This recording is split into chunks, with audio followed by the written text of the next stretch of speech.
So I had a client, it's been a few years ago, that came to me. She was dealing with what we call imposter syndrome.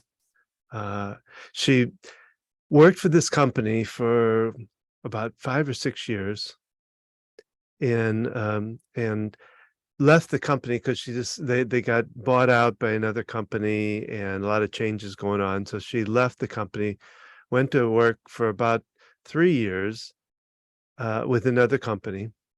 And her old boss, who had gotten moved up in management with the new company, called her up and asked her to come in for an interview for his old position, which was higher than what her position was previously with the company.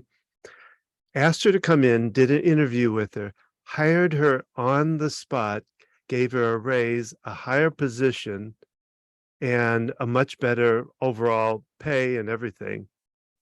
But she still believes she was, any day now, they were going to figure out that she didn't know what she was doing and they were going to fire her. And it was really hard for me to imagine how you could feel that way when your old boss calls you and asks you to come in and hires you on the spot. And even her reviews at that point were all excellent reviews all the way up to when she was coming to see me. So we really had to do a lot of work on getting her to build her own self-confidence in what she did and how she did it and how well she did it, and the fact that, somebody called her, and she didn't go after the job, they came after her, that they could want to fire her at this point. It was an interesting case, and we really it took a while for her to get to a better place with it. But by the time we were done, she had a lot more confidence in herself, and a lot of those feelings had left her. Thank you for your story. This is Gina. And this is Don. With Focused Healthy Family. This is podcast number 68. And today we're talking about the imposter syndrome. But before we get into that, we'd like to hear a word from our sponsor. And we're back. We're back. Talking about the imposter syndrome and parenting. Yeah. So first Don told his story about the client he worked with, and going to kind of talk about the definition. If you've never heard this before, what is the imposter syndrome?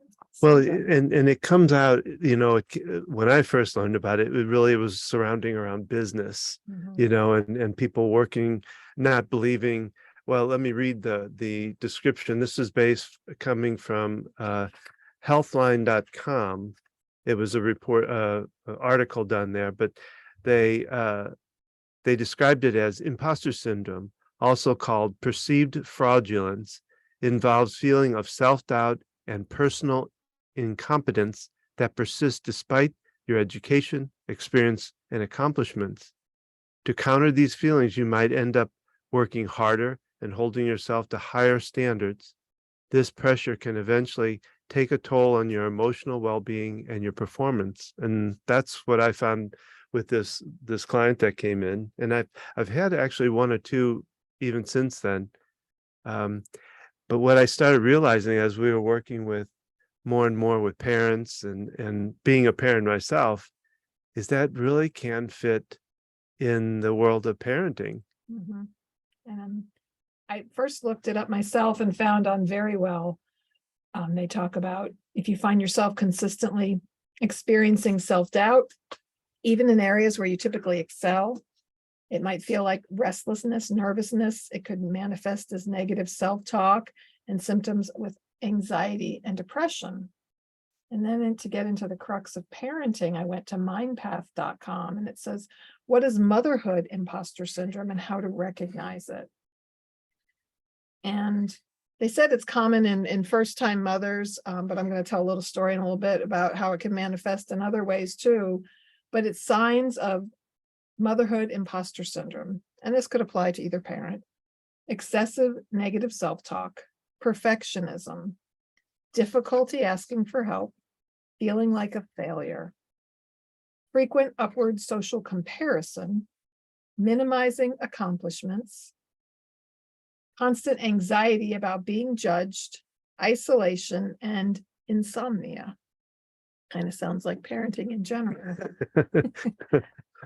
Yet, whether it's work that we're doing or parenting, most important work, we dive into it. We're doing the best we can with what we know.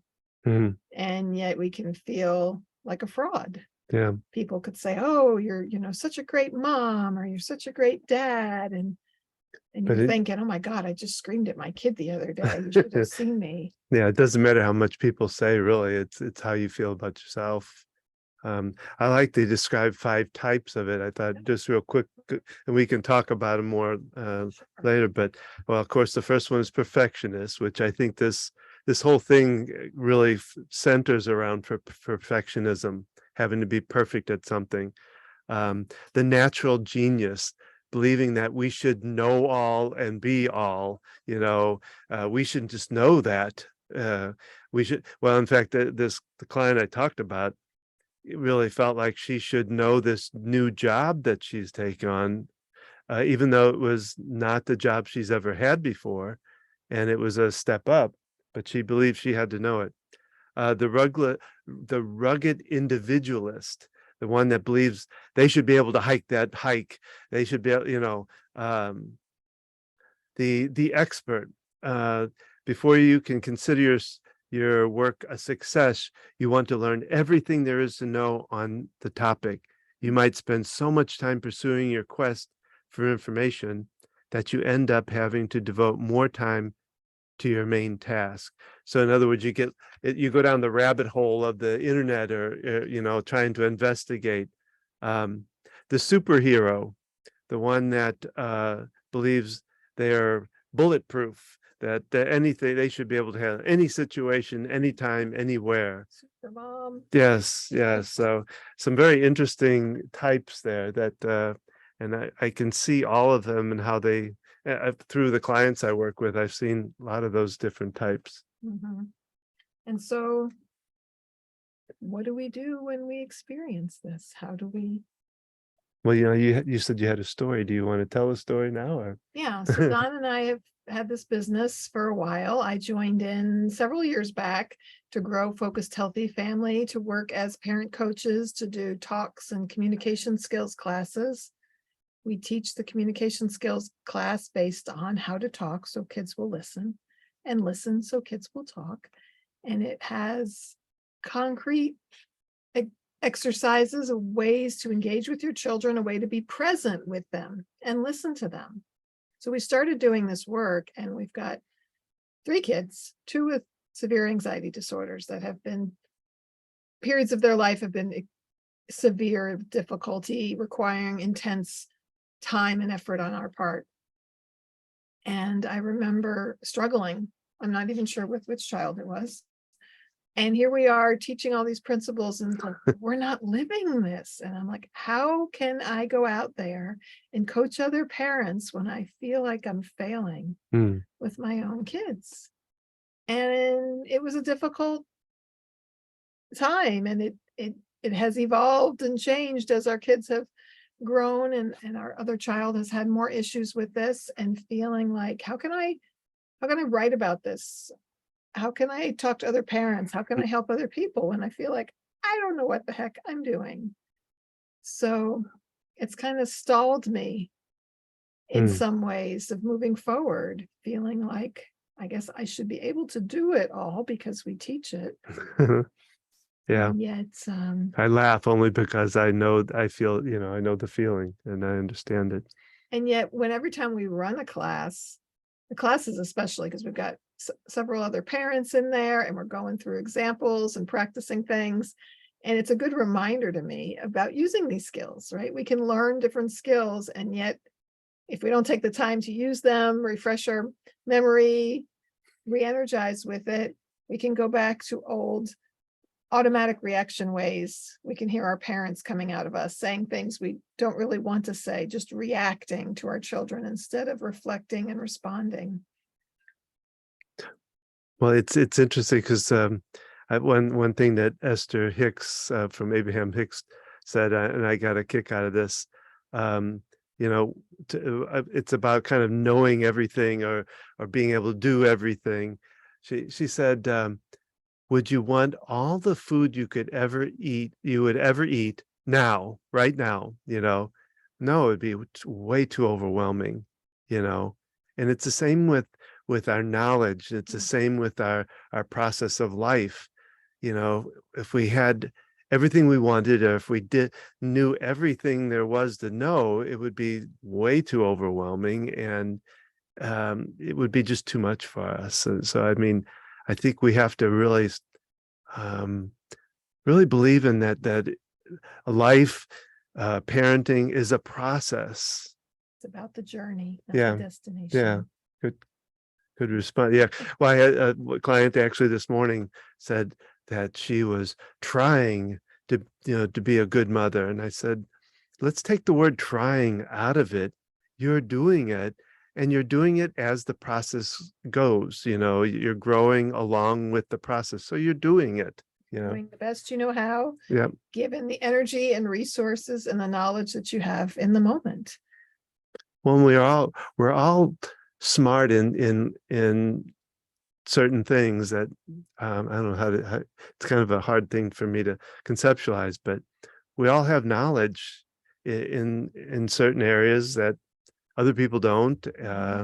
And so I think we can always think of ourselves as smart, because even somebody that hasn't had a high education can be smart in a lot of stuff, common sense. So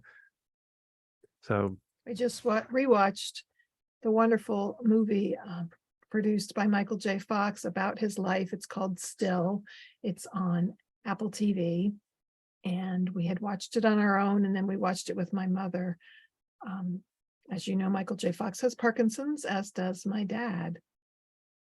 And you talk about education levels. He dropped out of high school to go to Hollywood and pursue acting. And so it's I thought you meant your dad for a minute. It's like, and yet his knowledge base, his ability to speak to Congress to raise funding for Parkinson's research, his ability to interact and engage with people, all the books he's written, and all he has brought to the awareness of this progressive neurologic disorder. It doesn't take a college degree or a doctorate to be able to engage in these areas of life and interacting with people and success, whatever that looks like for you. And we don't have to have all the answers. I write blogs, and often as I sit down to write about something, the act of writing is helping me discover where I'm at in the process. And so it's often for me, as much as for anybody else who might read it, that through experience it and doing it. We have 3 kids spaced out over 11 years. And so we've learned along the way as parents and did things differently with each child as we've learned and grown, and also because each child is different. And we don't always have it figured out. As a homeschool mom, parent, I would always say, I'm figuring it out as I go. Well, and there's nothing wrong with that either, because then it shows that it gives your kids the example that of how to grow, how to you can take your time, that you you don't have to have all the answers. It gives them good example of that. Hey, mom's doing it this way. I can, I don't have to have it all right now either. And realizing you can change your mind. You can go, you know what? We've been doing this way. It doesn't work. Let's do things differently now. You can do that with parenting in so many areas. Maybe you've gotten into some habits that you're not happy with, and say, you know what? We'd like to change this. We'd like to try a different way to approach this. We'd like to improve our relationships. Well, we're in a place now, we've been kind of talking about this with young kids, but now in this world we're in now with your father and what he's going through, it's a whole new place for us too, in a way, and feeling like we don't know what we're doing, or how we're doing, if we're doing it right or wrong, but we're at least doing it and learning as we go. Yeah, I've worked in adult and geriatric rehab for over 30 years now, and my father, diagnosed with Parkinson's 17 years ago, but his difficulty has been a lot worse over the past 3 to 5 years as he has progressed with dementia to really advanced dementia. And trying to help my mom and having a conversation with my siblings and my mom about getting the best care for my dad. And sometimes I just feel like I'm making it up as I go. In the moment when I'm with him, I kind of figure out how to handle situations. But here we are growing a program for this. And I'm like, I don't know how to write about this. I don't know how to put this into words. And I felt like I had more confidence when I was just working with other people's parents and not my own. And it's just making me rethink everything despite all my experience. It's like, do I really know what I'm doing? Does anybody know what they really Yeah, do? I help other people with this when I'm still struggling with my own father and juggling this. Um, Well, and if you want to look at it, even a bigger picture of it, the way things are changing, especially even in the last 10 years, things have changed so rapidly, technology wise, cultural wise. It's hard to keep up with that and to know everything about it. You can't, I don't think. And so we have to give ourselves a break because it will drive ourselves crazy if we don't. I can't keep up with all the technology, and we have our children that teach us on that, which is so great to have. And I think accepting that fact mhm. that it's okay, I'm not going to um, go crazy over the fact that I can't figure out, my latest phone or the latest piece of computer software that I need to learn. TV. Well, yeah.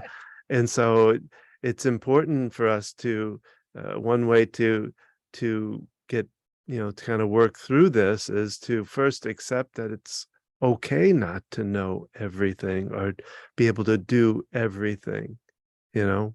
In fact, it wouldn't, I think it would be kind of impossible, but also it would be really too much, to I I feel like my skills are talking with people, being able to talk, be able to help people in coaching.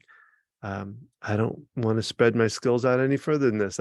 When I first went into business, I I was in the web business for a long time. And when you first get into any business, you're like, oh, somebody will ask you, like they would ask me, can you do art design? I was like, sure, sure, sure, because you needed the money or whatever. But it wasn't my focus. It wasn't what I did well. So it didn't really help me any. So you got a graphic designer who handled That's that right. end of That's right. websites. You That's had right. someone who handled the um, Data work. data Yep. work and the other components. And we need to do the same with parenting even. Yeah. What ways can we allow others to engage and our children to figure things out for themselves? We don't have to have all the answers and have it all figured out, yet I can feel like we need to. Well, that's what like uh the co-ops that we used to be part of, in homeschooling.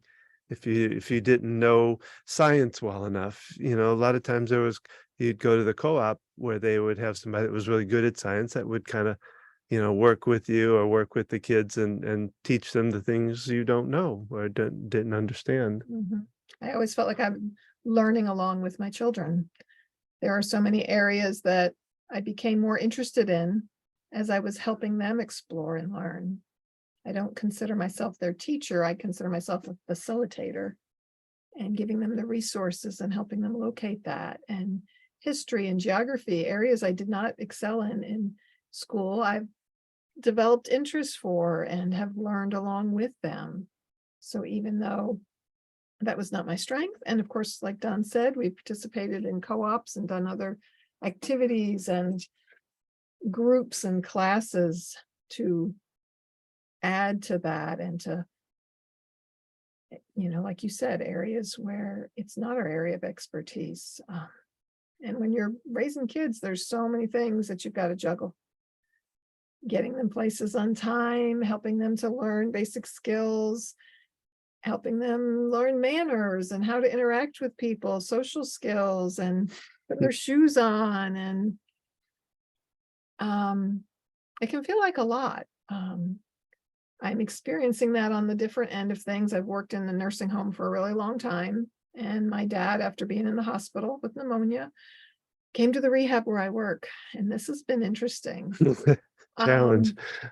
I find it more exhausting helping my dad than caring for the patients that are strangers, really, and working with them. And, when I go to work with a patient for a therapy session, it's 40-minute session, maybe an hour, and I'm spending time with them. Maybe I'm doing chart reviews if they're new there to evaluate them. And then we set the plan up. And especially because I work part-time, I'm not even there continuously. Other people are following through with the care. I can kind of step away from it. With my dad, there's so much more of a pull, an emotional pull. And thinking about the big picture with things, thinking about our personal interaction relationship, helping my mother to navigate this and helping my siblings understand different aspects of dementia, especially. And it's a lot juggling both. And I used to think I wanted to go into pediatrics when I was in school as an occupational therapist. And as I wound up having children and meeting their needs, I realized I'm glad I didn't do that, because I have the balance of raising kids and enjoying young children and as they grew up, and then working with adults in my work life as an OT. So now I've got an aging parent who I'm helping, and I'm working in that industry, and it feels heavier. It's like, okay, this is why I didn't go into pediatrics, because, just even when my dad's not there, I'm working with other people and people with dementia, and I'm thinking about it on a more personal level now. And there was a man who's kind of needy and calling out, "Help me, can you do this for me?" Every time I walked past him, and I found myself avoiding going past him. And I'm like, wow, that could be my dad. Yeah. Sitting there in the hall and wanting someone to connect with him. And it's like, but it can be challenging to get things done.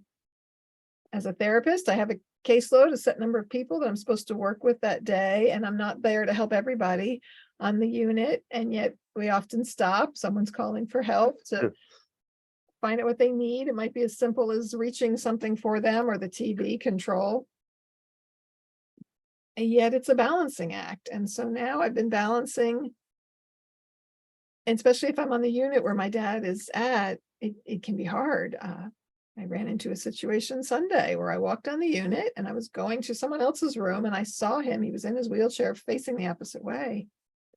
And I thought, oh, I could go up and say hello to him. Well, I got up to his chair and he stood up and started to bolt down the hall. And so I got in front of him and I'm like, "Dad, it's Gina," and he was convinced people were trying to kill him. When you have dementia, and especially with Parkinson's, you can have hallucinations, seeing things that aren't there. You can have delusions. So having ideas of things that are happening that are not actually happening. There can be paranoia. And when he's in that state, it can be a challenge.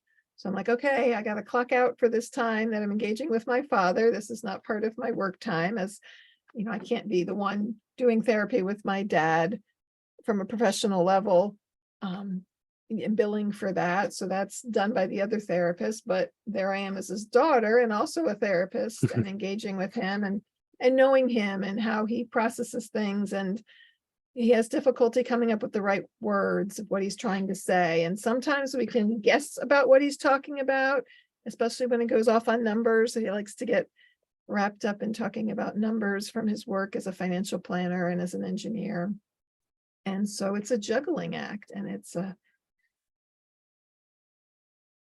stressful. it is. And feeling, like you told me, I feel like I got to be everything for everybody. I've got to be there for my kids. Oh, my daughter needs to go to the doctor. I need to get home from work to do that, and I'm helping my mom and my dad, and I feel like I've got, and I need to be working on the business, and I haven't been doing the blogs. I haven't kept up with those, and I need to be writing the book, and I've got these things to do. Got a bad case of goddess. Taking care of myself. And so I've been sleeping a lot lately, and I say to you, I don't know why. I went to bed early and I just couldn't get up this morning. And you're like, gee, I wonder why you're tired. And it's draining. And well, I was working with somebody the other day, that's in a similar situation, and it's her husband. And what we realized in the work we did together is, first off, she has a conflict in her head of, I didn't sign up for this. And so there's that feeling, but then on the reverse side of it is the guilt for feeling that.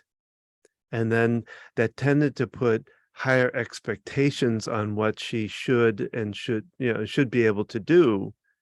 So she's acting as the caregiver for her husband. Yeah. And it really came out pretty strong, and it kind of woke her up a little bit to the fact that how these conflicts are going on in her head, that she really didn't realize how, the expectations that she's put on herself because of the guilt of being the spouse that they that better married, better or worse, for better or better or worse, richer or poor, with sickness and health. So the expectations are very high when you've got that kind of built into your mind and into your relationship. Not that you're not there for support, but that what we came around to was, this was his journey that she wasn't responsible for. She's there to be able to support and help where she can, but not to take on the responsibility that this somehow is her journey that she has to solve or take care of. So that, I think that was a realization, and I think that's one of the things about overcoming this, is getting that awareness that what's really going on for you, and understanding it so that you can then get past it. And what you're saying, I've said that about our kids and their struggles with anxiety and OCD, that it's their journey. Yeah. And we're here to help find the support for them and give them the resources, yet it's their life. Yeah. And we've got to step back sometimes and be like, okay, they're struggling right now. This is where they are. Mm-hmm. And I'm going to be supportive, and I'm going to be there for them. I don't have to fix this. I don't have to solve this for them. I can only do what I can do to help them. And it's hard as a parent, a caregiver of a loved one. You're so enmeshed in caring about them and worrying about them that you can either be over helpful. What can I do for you? How can I help you? And kind of getting in the way, where they could become dependent on you or get annoyed with you for always being there. And you're throwing your own energy into it, and it can actually add to their anxiety, because they're like, oh, they're all worried about me. Oh no, I shouldn't be like this, so they don't worry about me. Yeah. And then all the while you're doing all these things and feeling like you don't know what you're doing. Yeah. And feeling like a fake. And Yeah. So it's really kind of, I think, for anybody feeling this way, like if you're dealing with a senior parent, or even the children, is to be able to step back, take a step back and just kind of assess what's really going on for you, what's going on in your mind, what's going on in your feelings about things, so that you can at least become aware of what you're thinking and how you're thinking about it. And then you can begin to maybe find ways to change it. And that makes me think about, at the end of the day, I used to ruminate over, I wish I had done this differently. I wish I had said this. I'm an introvert. And when I'm in a situation and in the moment, I don't always think of what I want to say. And so after the fact, I'd be like, oh, I wish I had said this or done this. And I found myself doing that a lot at the end of the day. So a number of years ago, I called it my yay journal. And at the end of the day, I would write down the successes, and I would focus on what I did do instead of what I didn't, to kind of re-empower myself with that. And so, even though my kid had a tantrum and a meltdown, I stayed calm. I removed myself from the situation, or I stopped myself mid yelling, or, I took 15 minutes for myself and did some breathing, kind of celebrating those successes and really trying to look at your own, how you respond, how you're reacting, and, what you're doing. Maybe it's, as a parent of young children, I got 2 loads of laundry done today and I made dinner, or, I fed the kids. Maybe it was sandwiches, but they got fed. And just celebrating that. And it can be very helpful to write that down, and especially at the end of your day, to kind of re-energize and rethink about things, of how you're doing things, to Mhm. so you're not fixating on everything you've done wrong. Well, that way you can also, if you write it down, you can tell your mind, hey, I don't need to think about that right now because I've got it all written down and I can pick it up at any time I want so that you can sleep instead of You're having, talking about dumping all the it's thoughts and yeah, worries. Yeah, because it gets to a place where you can then be able to tell your mind, it's okay. I got it written down.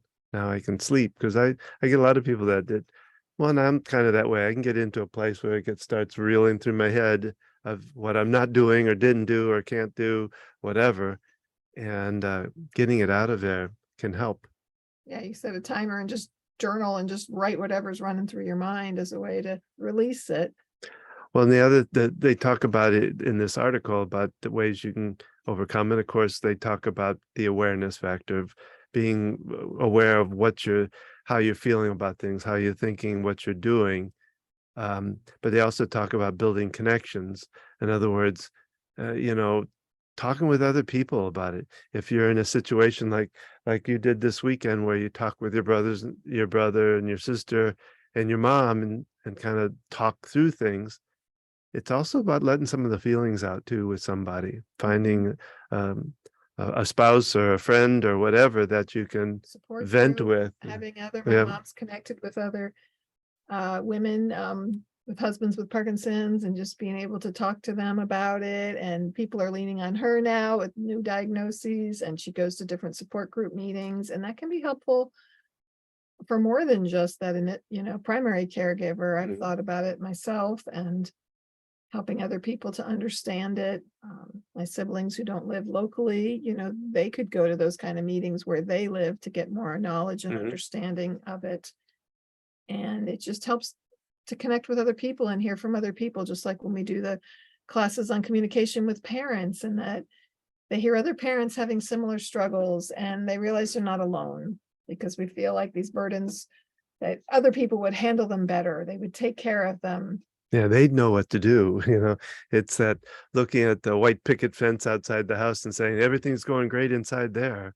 And that's not, so it's opening up and, talking through things that helps, getting the other people involved, especially, like I say, when you're seniors, getting your siblings involved, getting your own kids involved in helping you.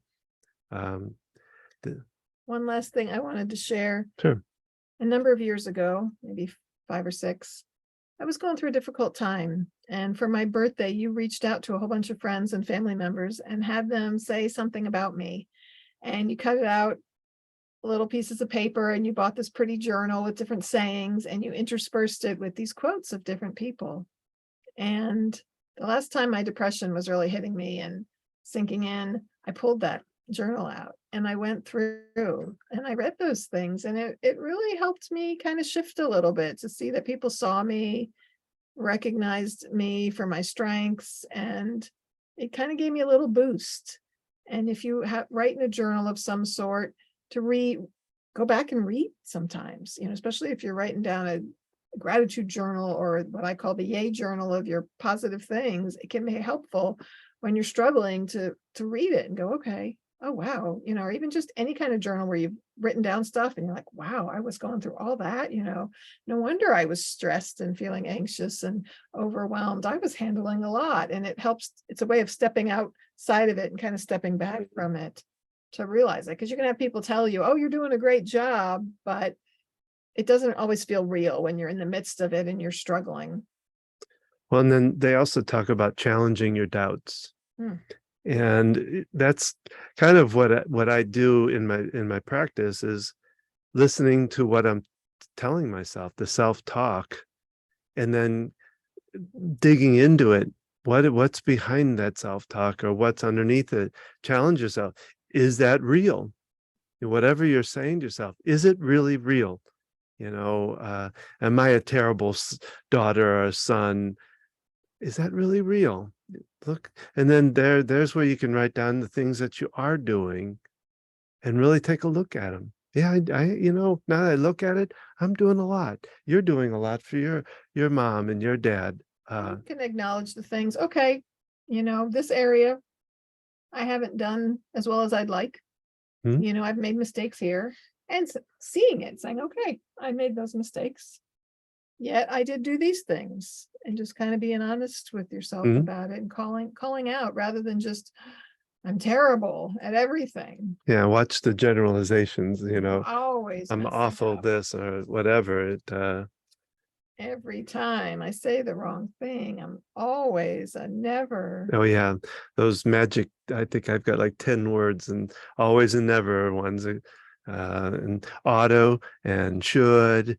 Um, so that, yeah, and questioning yourself with a why. Why am I doing it?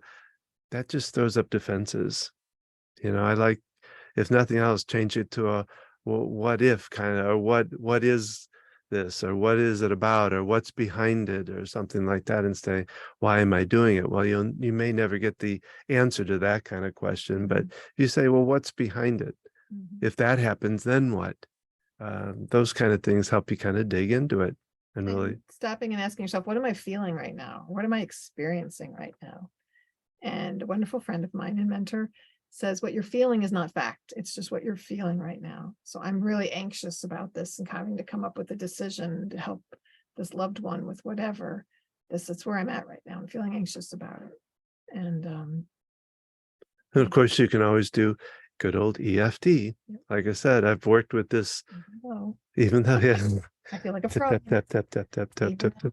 I feel like a failure. I don't know what I'm doing. I completely and totally love and accept myself. Yeah. And so learn more about tapping on our website. We'd love to hear from you on your experiences and thoughts on the imposter syndrome. So please reach out to us and connect with us.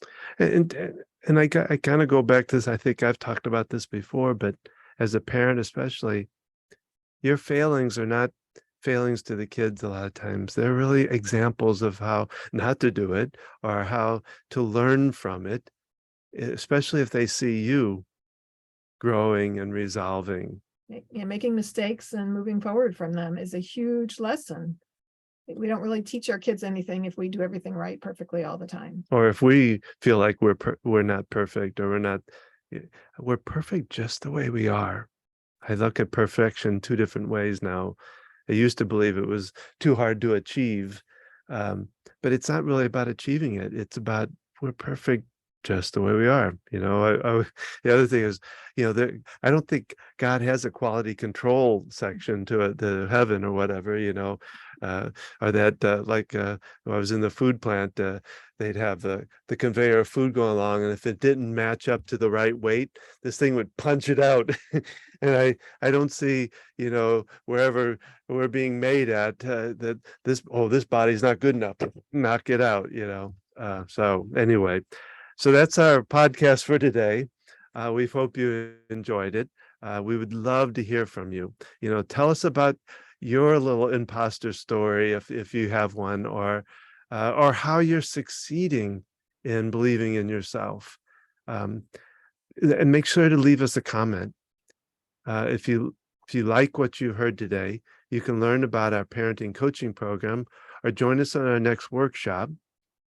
You can find out about our blog, more about our podcast, or you can sign up for our Tuesday tips, simple tips we do every Tuesday in a little podcast.